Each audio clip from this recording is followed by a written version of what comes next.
हाँ भैया, नमस्कार।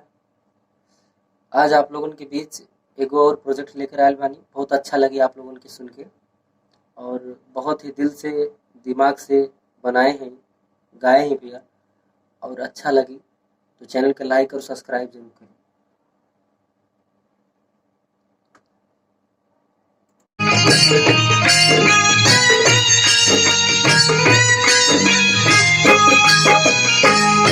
तोड़ के तू जात बाड़ू सनहिया के सांस के, तोड़ के तू जात बाड़ू सनहिया के सांस के।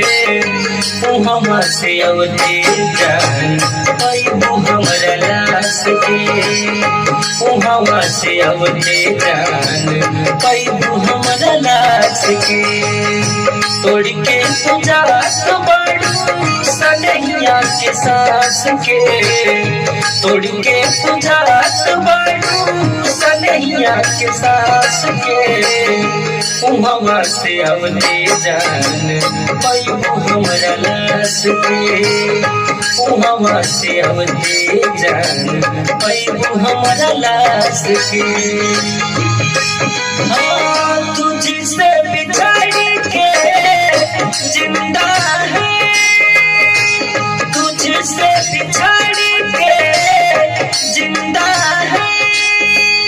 जान बहुत शर्मिंदा है, जान बहुत शर्मिंदा है।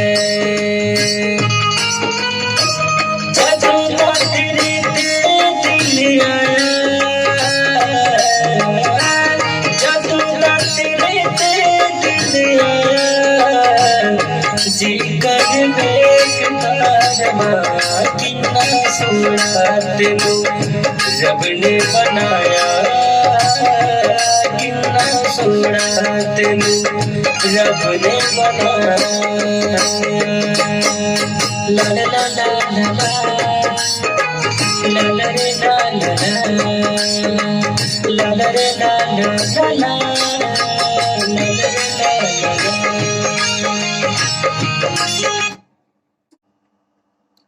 भैया, वीडियो अच्छी लगल हो तो चैनल के लाइक और सब्सक्राइब जरूर करें।